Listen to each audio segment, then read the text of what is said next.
नमस्कार दोस्तों पिछली वीडियो में जाना सेल व बैटरी के बारे में, साथ ही साथ यह भी जाना वर्तमान में प्रयुक्त होने वाली लेड एसिड बैटरी व लिथियम आयन बैटरी के कार्य व उपयोग। अब हम सब बैटरी से संबंधित कुछ MCQ देखते हैं जो हर परीक्षार्थी के लिए उपयोगी है। बैटरी के बारे में अच्छे से जानने के लिए कमेंट में दिए गए लिंक पर जाएं और वीडियो को देखें। चलिए सेल व बैटरी के बारे में कुछ MCQ देखते हैं। क्वेश्चन नंबर 1 है दोस्तों, दीवार घड़ी में प्रयुक्त क्षारीय सेल द्वारा उत्पन्न वोल्टता कितनी होती है? दोस्तों 4 ऑप्शन है। पहला ऑप्शन 1.2 वोल्ट, दूसरा ऑप्शन 1.5 वोल्ट, तीसरा 0.7 वोल्ट और चौथा है 1 वोल्ट। दोस्तों 1.2 वोल्ट की जो सेल आते हैं वो दोस्तों होते हैं निकिल कैडमियम के सेल, जिसमें जो है एनोड जो होता है दोस्तों वो मेटल कैडमियम का बना होता है, जबकि कैथोड निकिल ऑक्साइड हाइड्रोक्साइड का। ये 1.5 वोल्ट की बैटरी दोस्तों, इसी को क्षारीय बैटरी बोलते हैं। ये जिंक और मैग्नीशियम डाइऑक्साइड व कार्बन ग्रेफाइट से बनती है। तो इसका सही उत्तर होगा दोस्तों 1.5 वोल्ट, यानी क्षारीय सेल द्वारा उत्पन्न वोल्टता कितनी होगी? 1.5 वोल्ट। दूसरा है दोस्तों, सीसा अम्ल यानी लेड एसिड बैटरी में किस प्रकार का विद्युत अपघट्य का प्रयोग किया जाता है? तो दोस्तों लेड एसिड बैटरी में हम H2SO4 यानी सल्फ्यूरिक अम्ल लेते हैं और इसका दोस्तों तनु लेते हैं। क्यों? तनु का सीधा मतलब होता है दोस्तों, यदि H2SO4 में पानी की मात्रा ज़्यादा होगी और H2SO4 की मात्रा कम, तो ये तनु अम्ल होता है। और ये सांद्र दोस्तों, जब पानी की मात्रा कम रहेगी और H2SO4 की मात्रा ज़्यादा रहेगी तो इसे सांद्र H2SO4 बोलते हैं। एक और इलेक्ट्रोलाइट है दोस्तों NaOH। NaOH का दोस्तों जस्ता जो और मैग्नीज डाइऑक्साइड की जो बैटरी बनी होती है जिसे क्षारीय सेल बोलते हैं, उसमें इस इलेक्ट्रोलाइट का उपयोग किया जाता है। तो इसका सही उत्तर होगा दोस्तों ये तनु H2SO4। तीसरा क्वेश्चन है दोस्तों, सेलों का समांतर समूहन क्यों किया जाता है? सेलों का समांतर समूहन दोस्तों धारा क्षमता में वृद्धि के लिए किया जाता है।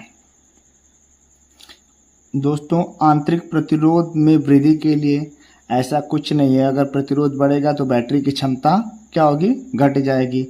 आउटपुट वोल्टेज में कमी के लिए समांतर क्रम में वोल्टेज दोस्तों समान रहता है, न कि वोल्टेज की कमी होती है, तो ये भी गलत है। आउटपुट वोल्टेज में वृद्धि करने के लिए, आउटपुट वोल्टेज में वृद्धि दोस्तों जब हम किसी सेल को श्रृंखला यानी श्रेणी क्रम में जोड़ते हैं तब दोस्तों उसके वोल्टेज में वृद्धि होती है।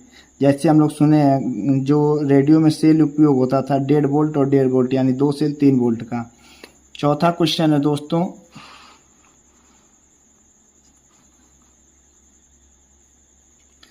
एक बैटरी चार्जर एक ... की तरह कार्य करता है। तो दोस्तों ये दिष्टकारी की तरह कार्य करता है। दिष्टकारी का क्या कार्य है दोस्तों? ये AC करंट को लेके DC करंट में बदल देता है। दोस्तों ये कन्वर्टर दिया है, ये विद्युत ऊर्जा को एक रूप से दूसरे रूप में बदलने के लिए यांत्रिक घूर्णन को नियोजित करने वाला उपकरण होता है। ये साइक्लो कन्वर्टर जो होता है ये AC धारा की फ्रीक्वेंसी और वोल्टेज में परिवर्तन कर देता है, यानी इसे कम या ज़्यादा करता है। चापर दोस्तों ये फेराइड कोर का बना होता है, ये विद्युत की फ्रीक्वेंसी को मेंटेन करता है। और ये दोस्तों इन्वर्टर है, इन्वर्टर के बारे में पता है दोस्तों, ये करंट लेके बैटरी को चार्ज भी करता है और पुनः बैटरी से करंट लेके क्या करता है? आउटपुट भी देता है। पांचवा क्वेश्चन है दोस्तों, आदर्श स्थिति में 200 एम्पियर आवर की बैटरी के लिए चार्जिंग धारा ... कितनी होगी? कोई भी बैटरी हो दोस्तों उसकी जितनी कैपेसिटी होती है उसका 10% सबसे अच्छा चार्जिंग धारा रहती है। तो इस 200 AH का 10% निकालेंगे दोस्तों तो ये आएगा 20 एम्पियर। तो इसका सही ऑप्शन होगा दोस्तों 20 एम्पियर। छठा क्वेश्चन है दोस्तों, लेड एसिड बैटरी के लिए सामान्य वोल्टेज क्या होता है? लेड एसिड बैटरी के दोस्तों एक सेल का जो वोल्टेज होता है दोस्तों ये होता है 2 वोल्ट। दोस्तों ये तो बहुत सारा ये गलत है। सातवां दोस्तों, यदि किसी बैटरी का नाम मात्र वोल्टेज 1.2 वोल्ट है तो प्रयुक्त सेल किस प्रकार का होगा? तो इस प्रकार की बैटरी जिसका वोल्टेज दोस्तों इस प्रकार की बैटरी जिसका वोल्टेज दोस्तों 1.2 वोल्ट हो, वो बैटरी होती है निकिल कैडमियम। इसमें कैथोड जो होता है दोस्तों मेटल कैडमियम का बना होता है, जबकि एनोड जो बना होता है दोस्तों जो एनोड बना होता है दोस्तों वो मेटल कैडमियम का बना होता है, जबकि कैथोड निकिल ऑक्साइड हाइड्रोक्साइड का बना होता है। सीसा अम्ल, इसकी वोल्ट कितना है सेलों के बीच के दोस्तों? तो 2 वोल्ट है। Lithium ion 3.7 volt. आठवां दोस्तों, बैटरी चार्जर में प्रयुक्त ट्रांसफार्मर का प्रकार क्या है? तो ये दोस्तों एक प्रकार का अपचाई ट्रांसफर होता है। अपचाई ट्रांसफर क्या करता है दोस्तों? उच्च वोल्टेज को कम वोल्टेज में कन्वर्ट कर देता है। ये इसलिए करता है दोस्तों कि जो द्वितीयक कुंडली होती है उसमें तारों की घुमाव की संख्या दोस्तों प्राथमिक कुंडली से कम होती है, इसलिए इसका वोल्टेज कम हो जाता है। धारा ट्रांसफर ये तो पता नहीं। ऊंचाई ट्रांसफर दोस्तों ये कम वोल्ट को आउटपुट में उच्च वोल्ट बना के देता है, यानी जो सेकेंडरी कुंडली होती है उसमें तार के घुमाव की संख्या ज़्यादा हो जाती है। और ये है दोस्तों स्पंद ट्रांसफार्मर। इस प्रकार के ट्रांसफार्मर दोस्तों किसी करंट के फ्रीक्वेंसी को मेंटेन करते हैं। प्रायः ये फेराइड कोर का बना होता है दोस्तों।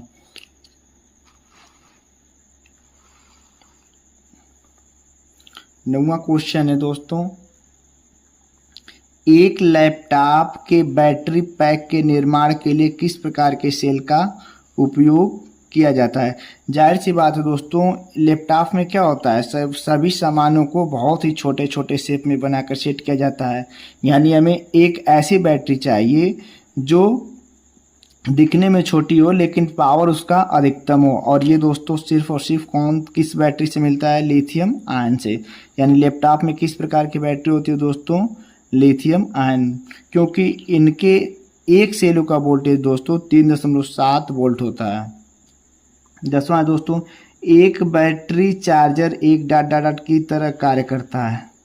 तो दोस्तों ये किस प्रकार कार्य करता है? दिष्टकारी, क्योंकि ये एसी करंट को क्या कर देता है? ये डीसी में बदल देता है और बैटरी डीसी करंट लेती भी है और डीसी करंट देती भी है, इसलिए दोस्तों इसे कैसा चार्जर चाहिए?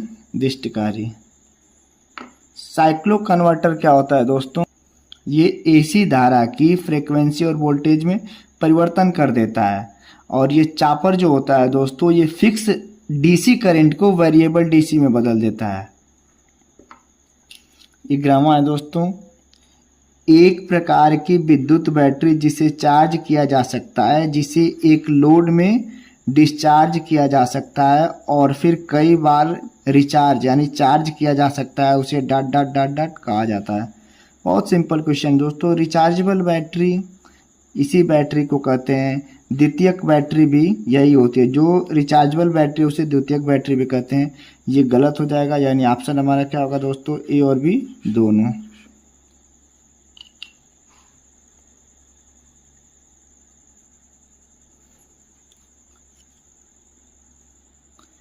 आंतरिक प्रतिरोध 10 ओम वाले 1.5 वोल्ट के सेल श्रृंखला से जुड़े हैं। एक 15 ओम का भार इस बैटरी से बाहर जुड़ा है, तो इस परिपथ के माध्यम से गुजरने वाली धारा क्या है? दोस्तों ये कह रहा है कि जो 3 सेल हैं उसका आंतरिक प्रतिरोध 10 ओम है और एक बाहर भी प्रतिरोध हम लगाए हैं, वो कितने ओम का? 15 ओम का। और इस परिपथ से गुजरने वाली धारा का मान क्या होगा? एक सेल का वोल्टेज दोस्तों 1.5 वोल्ट है। दोस्तों V बराबर होता है I इंटू R, यानी यहाँ से दोस्तों V बराबर I इंटू R, I पूछ रहा है तो I बराबर होगा दोस्तों V/R, और R दोस्तों ये बाहरी प्रतिरोध और ये आंतरिक प्रतिरोध दोनों का योग होता है। तो वोल्टेज दोस्तों कितना होगा? ये 1.5 वोल्टेज के 3 सेल हैं, यानी ये 1.5 दूना 3, ये 4.5 वोल्ट और ये हो जाएगा दोस्तों आंतरिक प्रतिरोध जो हो जाएगा दोस्तों ये 10, 20, 30 ओम और ये बाहर वाला 15, तो 30, 40, 45 कितना यानी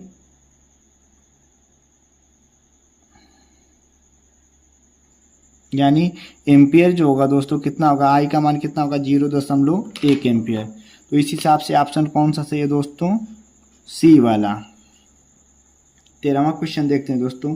एक 12 वोल्ट वाली बैटरी को 48 एम्पियर हावर पर रेटेड किया जाता है। यदि इसे 2 एम्पियर के औसत धारा का वितरण करना चाहिए तो इन्हें पुनः आवेशित करने की आवश्यकता होगी। आवश्यकता होने से पहले बैटरी कितने समय तक चलेगी।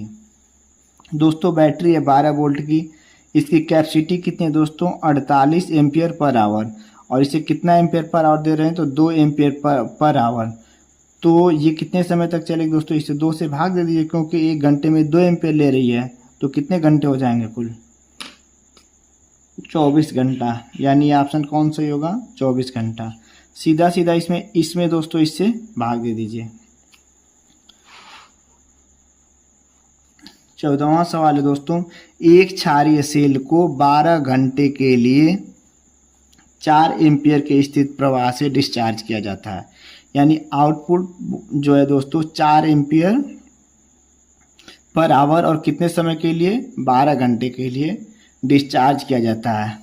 फिर इसकी चार्ज की मूल स्थिति को स्थापित करने के लिए, यानी इसे पुनः चार्ज करने के लिए दोस्तों 20 घंटे के लिए 3 एम्पियर की एक स्थिर धारा की आवश्यकता है। तो AH दक्षता क्या होगी। AH दक्षता को ऐसे दर्शाते हैं नीटा दोस्तों, AH दक्षता बराबर होता है आउटपुट बटा इनपुट AH। इस हिसाब से दोस्तों आउटपुट कितना है 12 गुणे 4, ये कितना है दोस्तों 20 गुणे 3, यानी हो जाएगा 48 बटा 60। ये परसेंटेज में होगा दोस्तों 80%, यानी इसकी दक्षता कितनी है दोस्तों, तो इसकी दक्षता है दोस्तों 80%। उत्तर कौन सा सही होगा, ए वाला। दक्षता निकालने के लिए दोस्तों इसे नीटा से प्रदर्शित करते हैं। आउटपुट AH बटा क्या होता है इनपुट AH। तो यहाँ से दोस्तों आउटपुट AH यानी 12 घंटे के लिए 4 एम्पियर आवर, तो 12 गुणे 4, और इनपुट यानी चार्ज इसे कर रहे हैं दोस्तों 20 घंटे के लिए 3 एम्पियर से, तो इतना इसको परसेंटेज में निकाल लेंगे 80% आ जाएगा। इसका ऑप्शन होगा दोस्तों ए वाला। 15वां दोस्तों। निकेल लौ बैटरी में प्रयोग किए जाने वाले विद्युत अपघट्य हैं। निकेल लौ बैटरी में दोस्तों जो इलेक्ट्रोलाइट यानी विद्युत अपघट्य उपयोग किया जाता है ये पोटेशियम हाइड्रोक्साइड उपयोग किया जाता है। ये तो दोस्तों जिंक और मैग्नीशियम ऑक्साइड के बैटरी में प्रयुक्त किया जाता है। ये H2SO4 दोस्तों लेड एसिड बैटरी में प्रयुक्त किया जाता है। 16वां है। पूरी तरह से चार्ज की स्थिति में लेड एसिड बैटरी के इलेक्ट्रोलाइट में एसिड और पानी का प्रतिशत कितना होता है। जब बैटरी दोस्तों पूर्ण रूप से चार्ज होती है तो उसमें H2SO4 व जल का अनुपात 1:3 होता है। इस हिसाब से परसेंटेज में निकालेंगे दोस्तों तो 39% एसिड होता है और 61% पानी। ये इसका सही आंसर है। अब दोस्तों 17वां देखते हैं। लेड एसिड बैटरी में निम्नलिखित में से कौन सा इलेक्ट्रोलाइट उपयोग किया जाता है। तो होता है दोस्तों सल्फ्यूरिक एसिड, यही तो होता है। ये इसका क्या होता है तनु, यानी पानी की मात्रा ज़्यादा होती है और H2SO4 की मात्रा कम होती है। ये तो बैटरी ही होती है, तो ये गलत है। हाइड्रोक्लोरिक एसिड ये भी गलत है, नाइट्रिक एसिड ये भी गलत है। 18वां दोस्तों। लेड एसिड बैटरी में निगेटिव प्लेट पर कौन सा सक्रिय पदार्थ मौजूद होता है। तो लेड एसिड बैटरी में दोस्तों निगेटिव प्लेट जो होता है उसे एनोड कहते हैं, और एनोड बना होता है दोस्तों स्पंजी लेड या लेड का। लेड की दोस्तों क्या होती है प्लेट होती है, और उस प्लेट पे दोस्तों लेड का ही पेस्ट लगा देते हैं। 19वां है दोस्तों। 12 वोल्ट की बैटरी में मौजूद सेल की कुल संख्या कितनी होगी। अगर दोस्तों ये अगर प्लेट दोस्तों लेड एसिड की बात करा, लेड एसिड बैटरी की, तो एक प्लेट का वोल्टेज होता है 2, तो कितने वोल्टेज है 6, तो यहाँ 12 वोल्टेज, तो कितने प्लेट हो जाएगी 6।